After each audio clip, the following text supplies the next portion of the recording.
Welcome to one of the most disturbing cases recorded in the history of Alabama. Before we begin, I invite you to leave in the comments where you are watching from and the exact time you are listening to this narration. It began as a ritual on the Whitmore plantation, 12 miles east of Montgomery, where every Sunday afternoon the enslaved were gathered to witness what Cornelius Whitmore called his trials of constitution. For 9 years, he selected the weakest among them to face his overseer in a fighting pit, while neighboring planters wagered on how long each would last. The outcome never varied. But on the morning of October 17, 1847, Whitmore pointed his riding crop at a gaunt field hand named Solomon. By nightfall, Cornelius Whitmore would be dead, and his plantation would hold a secret that would remain buried for over a century. The first indication that something had been deliberately concealed came not from Alabama, but from a climate-controlled archive room at Auburn University in the autumn of 1987, when a graduate student named Catherine Holloway began researching antebellum punishment practices for her doctoral dissertation. Holloway had requested records from 17 plantations in Montgomery County, and 16 arrived in neat archival boxes filled with ledgers, correspondence, and legal documents. The Whitmore plantation files, however, presented an anomaly that would consume the next 3 years of her academic career. Every official record pertaining to the estate between the years 1845 and 1850 had vanished from the Montgomery County archives, leaving a gap so precise that it could not be attributed to decay, disaster, or simple neglect. Someone, at some point in history, had systematically removed all documentation of what occurred on that land during those 5 years. Only a single document survived, a coroner's report dated October 18, 1847, which listed Cornelius Whitmore's cause of death as accidental trauma sustained during agricultural activities. The clinical language of the report, with its passive construction and deliberate vagueness, would prove to be the first thread in an unraveling that Holloway could not yet imagine.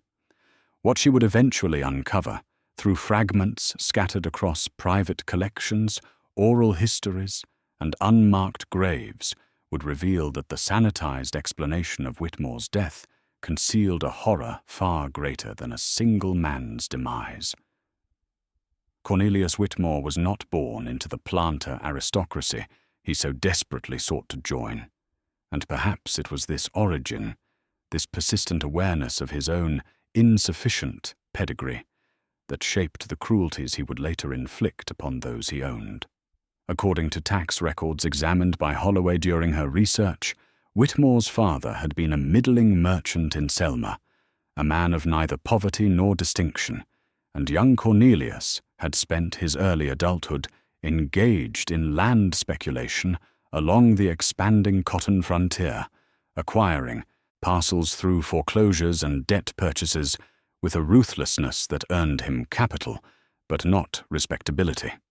His fortunes changed dramatically in 1836 when he secured the hand of Delphine Ashford, daughter of one of Mobile's most prominent shipping families, a union that brought him not only 1,200 acres of prime Montgomery County land, but also entry into the social circles that had previously regarded him as little more than a well-dressed opportunist.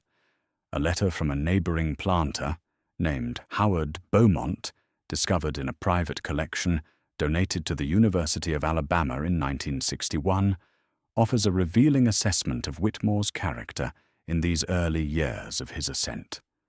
Beaumont wrote to his brother in Virginia that Whitmore seemed to derive satisfaction not from wealth itself, but from the visible submission of others, noting that he had never encountered a man so consumed by the need to see others bend before him. The Whitmore plantation itself stood as a monument to this obsession, its main house positioned on the highest ground for miles, so that Cornelius could survey his domain from the wraparound porch, watching the 94 enslaved men, women, and children who worked his fields move through the landscape like figures in a painting composed entirely for his gratification. To enforce his will upon this population, Whitmore employed an overseer whose reputation preceded him throughout the region, a former bare-knuckle fighter from the dockyards of Mobile named Silas Garrett, a man whose massive frame and scarred knuckles testified to years of violence, and whose presence on the property ensured that Whitmore's authority was felt even in his absence. It was Garrett who would become the instrument of Whitmore's most disturbing entertainments, though neither man could have foreseen how their partnership would ultimately end. The origins of what Whitmore called his trials of constitution can be traced to the autumn of 1838, when he ordered the conversion of an abandoned tobacco-drying barn on the northern edge of his property into something far more sinister. According to architectural assessments conducted during a 2008 archaeological survey, the structure had been modified extensively, its interior excavated to create a circular pit approximately 12 feet in diameter and 2 feet deep, surrounded by tiered wooden benches capable of seating 30 or more spectators. Whitmore referred to this space as the proving ground, and every Sunday afternoon, following morning church services where he sat in a prominent pew and sang hymns with apparent devotion, he would gather the entirety of his enslaved population before the barn and make his selection. The most detailed account of these proceedings comes from the diary of Dr. Edmund Holt, a physician from Montgomery, who attended one such event in August of 1844 at the invitation of a fellow planter. Holt's entry, preserved in a collection held by the Alabama Department of Archives and History, describes the scene with the clinical detachment of a man accustomed to observing suffering without intervention. He noted that the enslaved were assembled in rows and made to stand in silence while Whitmore walked among them, examining their physical conditions with the scrutiny of a man appraising livestock, until he finally pointed his riding crop at his chosen participant. The selected individual was then led into the barn to face Silas Garrett, while neighboring planters who had arrived in carriages placed wagers on how many minutes the contest would last. Holt recorded that the man chosen that day was elderly and walked with a pronounced limp from an old injury, and that the encounter with Garrett lasted less than 2 minutes before Holt himself was summoned to attend to the aftermath. What struck the physician most profoundly, he wrote, was not the violence itself, but the expressions on the faces of those forced to watch, a compulsory audience to the degradation of their own, their features arranged into careful blankness that betrayed nothing of what lay beneath. Whitmore, by contrast, observed each trial with what Holt described as rapt attention, the look of a man experiencing something very close to joy. The method by which Cornelius Whitmore selected his victims was not arbitrary, as one might expect from a man driven purely by sadistic impulse, but rather systematic in a manner that revealed the calculating nature of his cruelty. Among the documents that Catherine Holloway eventually recovered from private collections and dispersed archives were fragments of Whitmore's plantation, ledgers analyzed in detail by a team of historians from the University of Alabama in 2003, which showed that he maintained meticulous records on each of the 94 enslaved individuals under his ownership, recording not only their names and assigned labors, but also their weights measured quarterly, their histories of illness, any injuries sustained, and their general physical condition as he perceived it. In his own hand, Whitmore referred to this record-keeping as his criterion of fragility, a phrase that appears multiple times in the margins of the surviving pages, and the data he collected served a single purpose: to identify those whose physical weakness would ensure Silas Garrett's victory and prolong the suffering that Whitmore found so gratifying to witness. Those who had recently recovered from fever and remained gaunt from their illness, those who walked with limps or favored injured limbs, those whose rations had been deliberately reduced as punishment and whose bodies showed the visible effects of deprivation. These were the individuals upon whom Whitmore's riding crop inevitably fell during the Sunday selections. Over the 9 years during which the trials of constitution were conducted, plantation records indicate that 14 individuals were chosen to enter the proving ground against Garrett. 11 of these men and women survived the encounters, but bore permanent injuries, shattered bones that healed improperly, damaged joints that ended their capacity for certain types of labor, and wounds both visible and invisible that they carried for the remainder of their lives. 3 did not survive at all. Their deaths were recorded in the ledgers with chilling brevity, noted simply as expired, trial-related, with no further explanation, no acknowledgement of the violence that had ended their lives, no record of where their bodies had been laid to rest. Those burial sites would remain unmarked and unknown for more than a century, until the earth itself finally revealed what the records had concealed. Solomon arrived at the Whitmore plantation on the 12th of March, 1847, transported in a wagon alongside 3 other enslaved individuals purchased from a rice plantation near Georgetown, South Carolina, that had succumbed to the financial pressures afflicting many coastal operations during that period. The shipping manifest from the transaction, preserved in the records of a Charleston slave trading firm and later digitized by historians at the College of Charleston, describes him in the sparse language typical of such documents. Male, approximately 35 years, undersized, suitable for light domestic work. These few words, intended merely to catalogue human property for commercial purposes, would take on a different significance in light of what followed. Upon his arrival, Whitmore assessed his new acquisition with evident disappointment, assigning Solomon to the kitchen garden, a position typically reserved for those deemed too weak or too old for the brutal demands of field labor, where he would spend his days tending vegetables and herbs under the supervision of the household cook.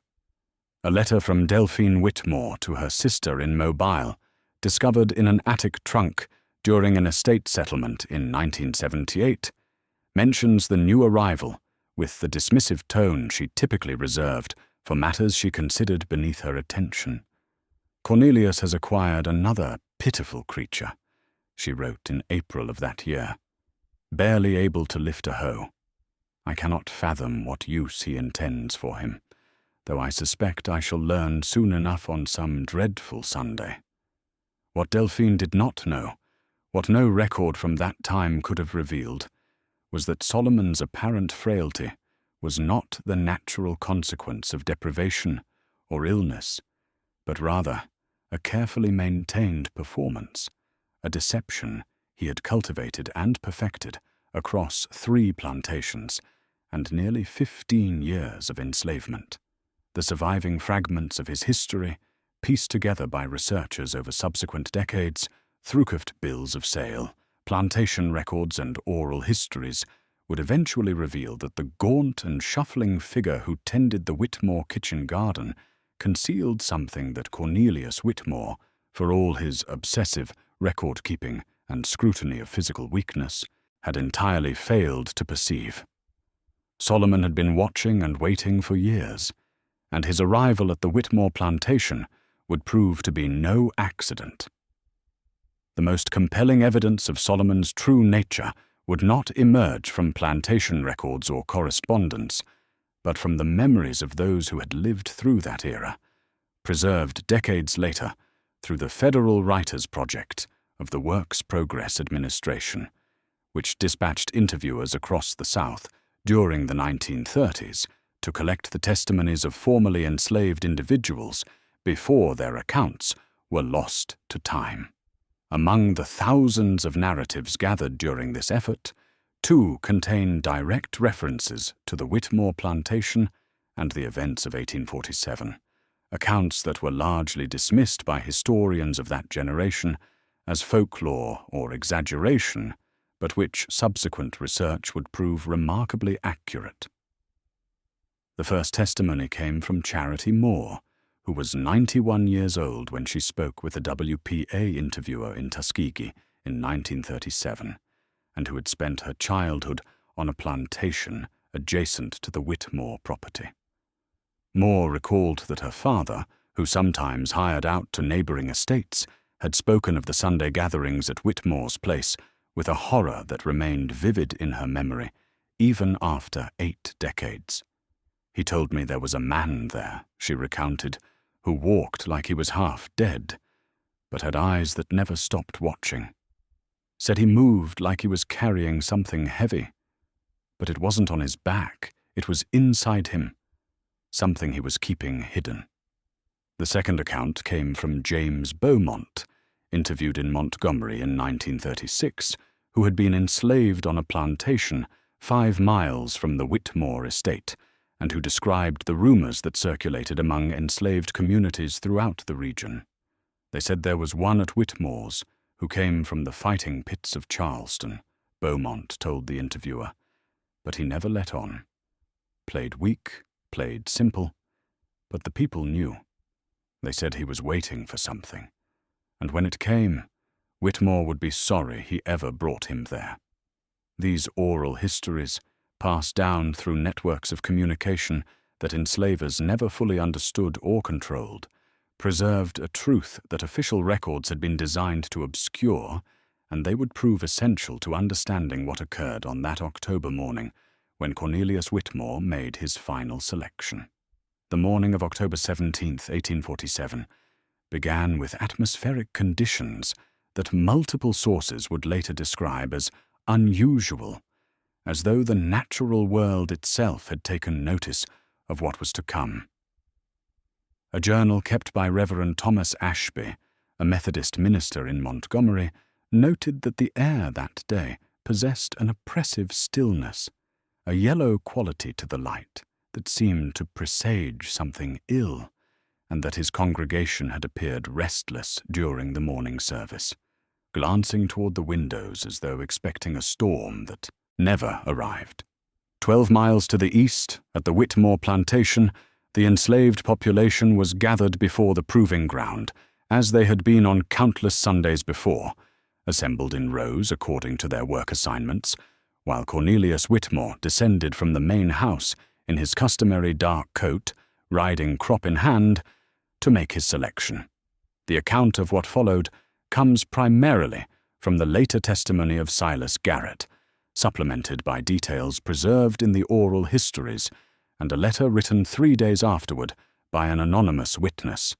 Whitmore walked among the assembled men and women with theatrical deliberation, pausing before one individual and then another, studying their faces and their postures with the scrutiny of a man savoring his own power, before he finally stopped and let his riding crop fall upon the shoulder of the gaunt figure who tended the kitchen garden.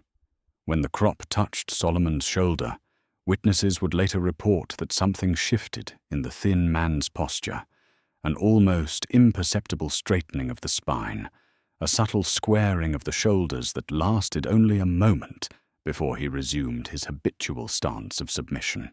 Whitmore, who had watched for signs of fear in his selections for 9 years and believed himself expert in reading such responses, interpreted this movement as a tremor of terror, and those standing close enough to observe his face reported that he smiled with evident satisfaction at having elicited such a reaction.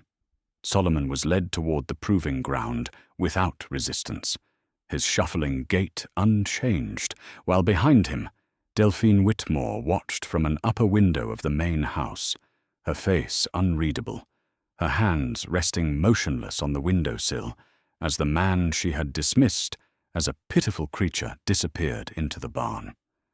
The interior of the proving ground has been reconstructed through a convergence of sources that together provide a detailed picture of the space where Cornelius Whitmore's trials of constitution reached their conclusion.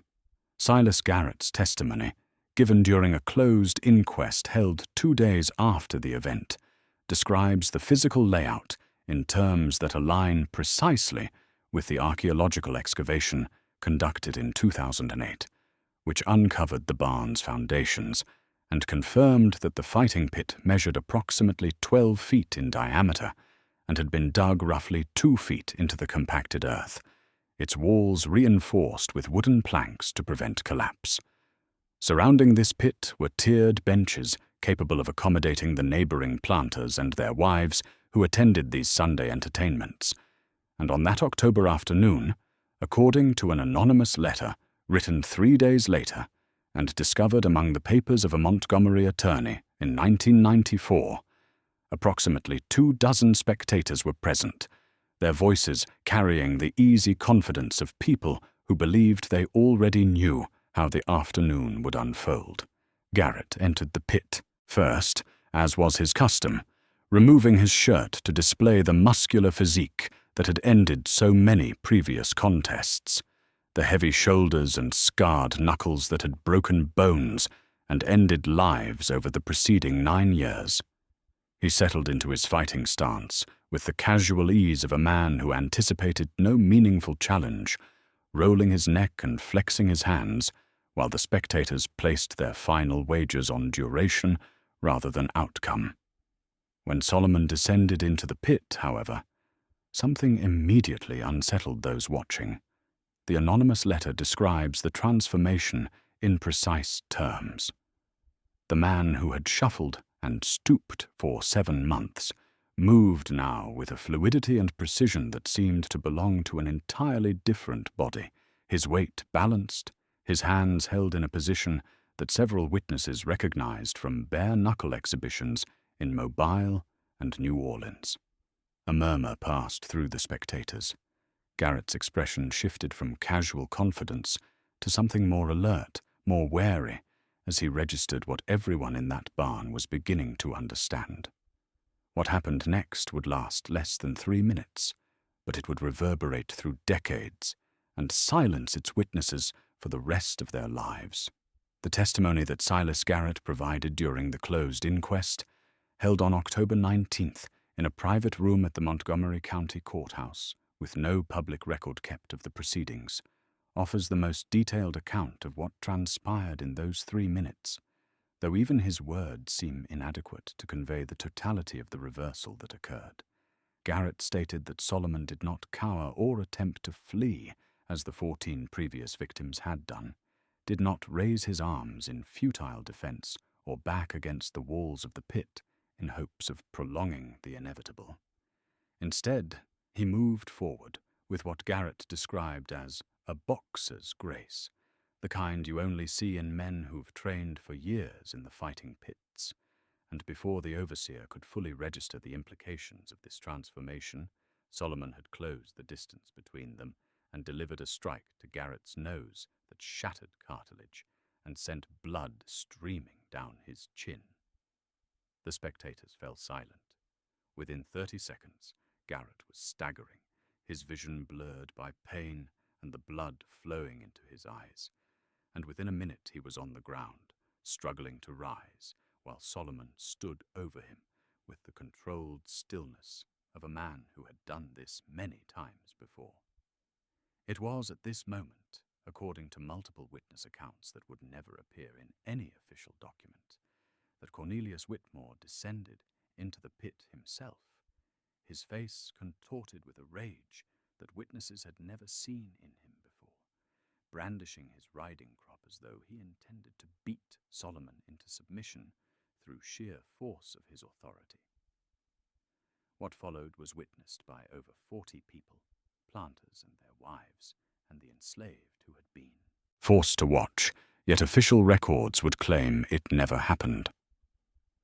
Solomon turned to face his enslaver, the man who had selected him precisely for his apparent weakness, and in a single, precise motion, a strike delivered with the full rotation of his body and 9 years of accumulated fury, he hit Cornelius Whitmore in the throat.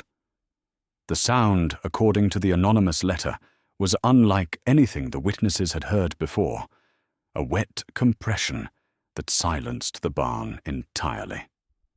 Whitmore collapsed onto the dirt floor of his own proving ground, and he did not rise again. The moments following Cornelius Whitmore's collapse dissolved into a chaos that multiple sources describe, but none fully capture. A rupturing of the ordered world that the plantation had represented, and a sudden vacuum of authority that left those present uncertain how to act. Silas Garrett, bleeding profusely from his shattered nose and barely able to stand, reportedly called out for Solomon to be seized, for someone among the enslaved witnesses to restrain the man who had just killed their master. But according to every account that would later surface, not a single person moved.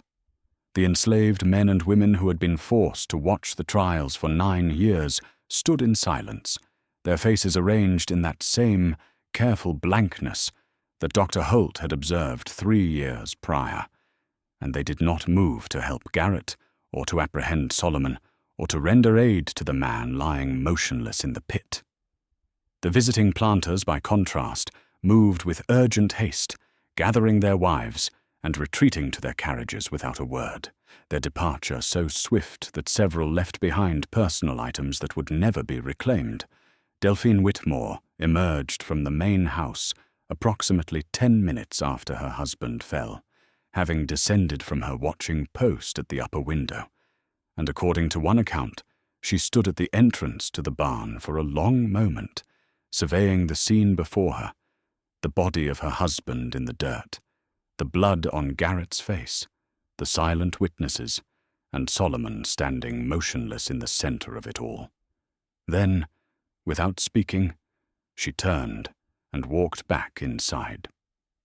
Within 2 hours, Dr. Edmund Holt had been summoned from Montgomery and had pronounced Cornelius Whitmore dead from a crushed larynx. Within 4 hours, Delphine had conducted a hasty conference with the family attorney, a man named Josiah Crawford, in the privacy of her late husband's study. By nightfall, a story had been constructed that every person present that afternoon would maintain for the rest of their lives. Cornelius Whitmore had died in a fall from his horse. No trial had taken place that Sunday. Solomon was never mentioned in any official account. The question that would haunt historians for the next century and a half was deceptively simple. What happened to Solomon, and why did everyone, including the brutalized Silas Garrett, agree to participate in the lie? The conspiracy of silence that followed Cornelius Whitmore's death was remarkable not only for its completeness, but for the diverse and seemingly incompatible interests it served, binding together individuals who under ordinary circumstances would have had little reason to cooperate.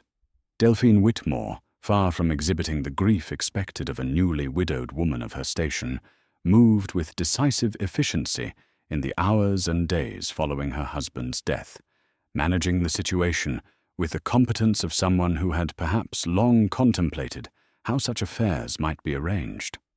Plantation records that survived in fragmentary form show that within 1 week of the incident, she had sold Silas Garrett's contract to a cattle operation in eastern Texas, removing from Alabama the only white witness whose injuries could not be explained by the official account of a riding accident. Garrett would die in obscurity 3 years later, thrown from a horse on the Texas plains, and if he ever spoke of what had truly happened in the proving ground, no record of such testimony has survived. The enslaved men and women who had witnessed the event were never interviewed by any authority, their potential testimony deemed irrelevant by a legal system that did not recognize them as competent witnesses, and their silence was therefore assumed rather than required. Most remarkably, not a single one of the visiting planters who had been present that afternoon, who had seen with their own eyes what Solomon did to Garrett and then to Whitmore, ever spoke of the event publicly or committed an account to paper that was intended for outside readers. The reason for this collective silence emerged only in 1994, when a letter between 2 of these men, written in November 1847 and preserved in the archives of the University of Virginia, was discovered by a researcher studying unrelated matters. "We are all implicated," wrote a planter named Charles Devereux to his neighbor William Stanton. "If the manner of Whitmore's death becomes known, questions will be asked about the trials themselves. We attended. We wagered on the suffering of human beings as though it were sport. We are not innocent." The cover-up, this letter suggests, was designed not to protect Delphine Whitmore or the enslaved man who had killed her husband, but to protect the witnesses themselves from the consequences of their own complicity. For over a century, the fate of Solomon remained one of the central mysteries of the Whitmore case, a question that historians and researchers returned to again and again without resolution. The official records made no mention of him after October 17, 1847, as though he had simply ceased to exist at the moment of Cornelius Whitmore's death, and the deliberate suppression of documentation from those years meant that conventional archival research yielded nothing. Then, in 2001, a descendant of the Whitmore family, named Carolyn Whitmore Jennings, who had been organizing her late mother's estate in Birmingham, discovered a collection of private papers that had been passed down through generations without examination, and she donated them to the Alabama Department of Archives and History without reviewing their contents. Among the ledgers, correspondence, and legal documents was a single bill of sale dated October 25, 1847, just 8 days after the killing. The document recorded the sale of one enslaved male named Solomon, no surname given, from the estate of Cornelius Whitmore to a free black ship captain operating out of Mobile Bay named Tobias Ardmore. The price listed was $1. This nominal sum, far below the market value of any enslaved person, regardless of age or condition, immediately suggested to archivists that the transaction was not a true sale, but rather a legal mechanism for transfer, a paper trail designed to provide documentation should questions ever arise. Subsequent research into Tobias Ardmore revealed that he was a known associate of the Underground Railroad, a man who had used his legitimate shipping business as cover for transporting freedom seekers along the Gulf Coast and up the river systems into the interior. What became of Solomon after he boarded Ardmore's vessel can only be traced in fragments, a possible sighting in Cincinnati noted in a Freedmen's Aid Society report from 1849, a mention of a man matching his description in the records of a black community near Windsor, Ontario in 1852, and then silence. The man who had spent 15 years performing weakness, who had survived 3 plantations by making himself appear to be no threat, had finally and completely disappeared. He had become a ghost, as perhaps he had always intended to be. The earth itself would eventually testify to what the records had concealed, yielding its secrets in September of 2008, when a construction crew excavating foundations for a new subdivision on land that had once belonged to the Whitmore estate unearthed human remains approximately 300 yards from where the proving ground had stood. Work was immediately halted, and a team of archaeologists from the University of Alabama, led by Dr. Marcus Webb, conducted an emergency excavation that would continue for 7 weeks and fundamentally alter the understanding of what had occurred on that property. The burial site contained the skeletal remains of 14 individuals, interred without coffins, markers, or any apparent care. Their bodies placed in shallow graves that had been dug hastily and covered over without ceremony. Forensic analysis of the remains revealed evidence of severe trauma on every skeleton. Broken bones in various stages of healing, fractured skulls, shattered orbital sockets, and damage to vertebrae consistent with brutal beatings administered over extended periods. These were the victims of the Sunday trials, and the physical evidence written on their bones confirmed the horrors that the ledgers had recorded only in the coldest and most minimal terms. Carbon dating and historical analysis confirmed that the remains dated to the period between 1838 and 1847, the precise years during which Whitmore had conducted his entertainments. But the most disturbing revelation came from the analysis of 3 of the skeletons, which forensic examination determined belonged not to adults, but to adolescents, individuals between the ages of 12 and 15 at the time of their deaths. This detail was entirely absent from Whitmore's meticulous ledgers, which had recorded 14 selections, but had made no indication that any of them were children. The discovery suggested that Whitmore had, in at least 3 instances, selected children to face Silas Garrett in the proving ground, and that he had subsequently concealed this fact even from his own private records, perhaps recognizing that this particular cruelty exceeded even the broad tolerances of his fellow planters. The community's reckoning with this unearthed horror was painful and prolonged, forcing residents to confront the reality that the land on which they had planned to build their homes was consecrated by suffering that demanded acknowledgement. Among the papers that Caroline Whitmore Jennings donated to the Alabama Department of Archives and History in 2001 was a sealed envelope, yellowed with age, and bearing an inscription in faded ink that read, "To be opened 100 years after my death." Delphine Ashford. Whitmore died in Mobile in 1899, having lived as a widow for 52 years without ever remarrying, or, as far as anyone knew, speaking of her husband's death in anything other than the officially sanctioned terms. The envelope was opened by archivists in 1999, 1 century after her passing as she had requested, but its contents were not made public until 2010, after careful consultation with historians, ethicists, and surviving descendants who debated how such a document should be handled. Inside was a letter written in Delphine's hand, addressed to no one, dated simply 1898, the year before her death, when she apparently felt compelled to commit the truth to paper before it passed from the world entirely.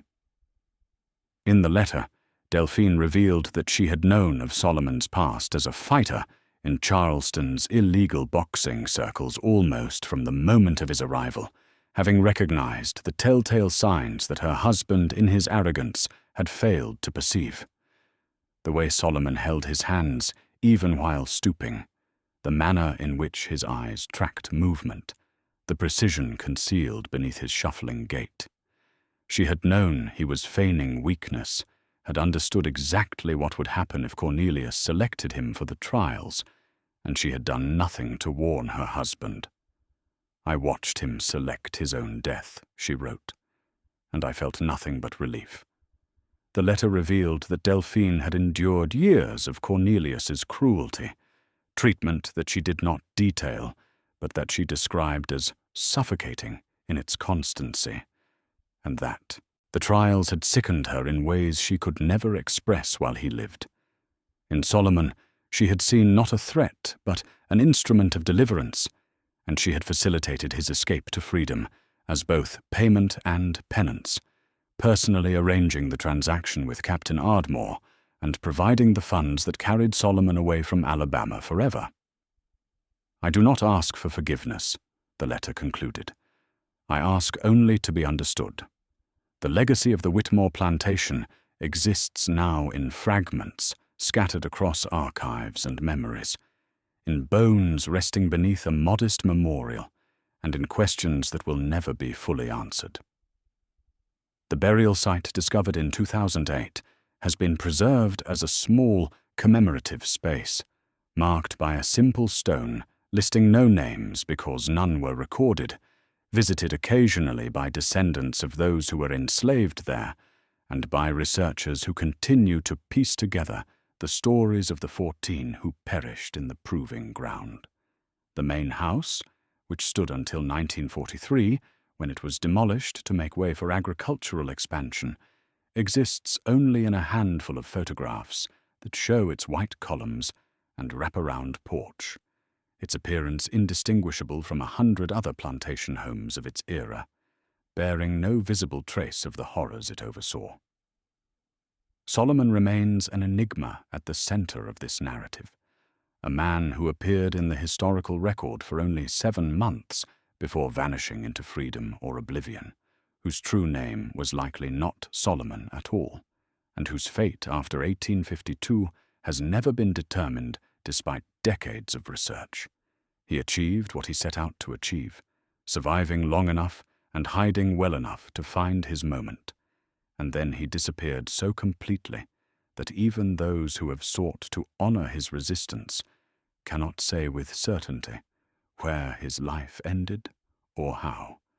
The story of what happened on the Whitmore plantation invites reflection on the nature of resistance itself, on the countless acts of defiance and survival that went unrecorded because the systems of power that necessitated them were the same systems that controlled the records, and on the secrets that Southern soil still holds beneath subdivisions and shopping centers and quiet suburban streets.